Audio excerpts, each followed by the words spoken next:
పొగాకు అంటే అందరికీ చుట్ట జ్ఞాపకం వస్తుంది. కీళ్ళ నొప్పులకి మంచి చిట్కా చెప్తానండి ఇప్పుడు.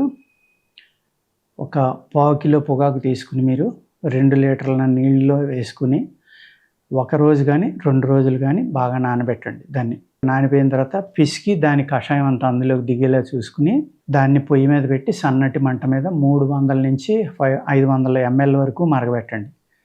అంటే 2 లీటర్లో 4వ వంతు అయిపోవాలన్నమాట దగ్గర. మరగబెట్టి వడపోసుకుని దానిని మీరు నువ్వుల నూనె ఆర్ అవిసె నూనె, ఆయుర్వేదం షాపులో దొరుకుతుంది. అవిసె నూనె అని ఇస్తారు, చిన్న అవిసె నూనె అనమాట. దానిలో మనం ఈ పొగాకు కషాయం కలిపి కాయడం వల్ల కీళ్ళ నొప్పుల మీద చాలా బాగా పనిచేస్తుందండి. ఎన్నో రకాల కీళ్ళ నొప్పులు, మజిల్ పెయిన్స్ కూడా మనకు తగ్గుతాయి. నొప్పుల్ని తగ్గించే చాలా చక్కని ఆయిల్ అన్నమాట ఇది. మీరు చాలా సింపుల్గా కూడా ఇంట్లో చేసుకోవచ్చు.